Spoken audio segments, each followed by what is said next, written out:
Мороза, он тебе приносит подарки? А? Да. И Саша. И Саша приносит?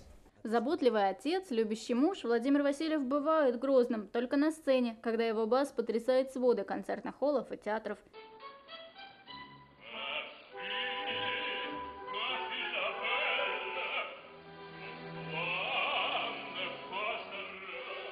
Он говорит, что любит любые роли, мечтает спеть Пимена из Бориса Годунова. Владимир Васильев без дела не сидит. Недавно выпустил новый диск, готовит юбилейную программу. В честь десятилетия на сцене подарит зрителям арии и романсы. Считай, даже в самом жестоком романсе есть любовь.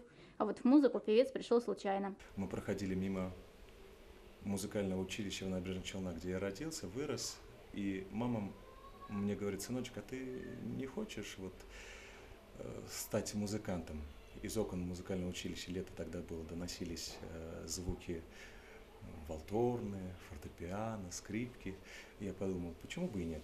Но отличником будущий заслуженный артист республики не был, получал и тройки, а после музыкальной школы решил быть ему учителем истории. В институте познакомился с женой.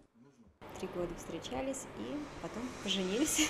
Он был студентом, мы переехали студентами в Казань, у нас совсем ничего не было, но был Володин талант. Талантом Владимир Васильев часто радует и соседей. Репетировать дома он долго не мог, стеснялся. Комплексы сломал его педагог Евгений Нестеренко. Всего одной фразой: «За такой голос надо платить».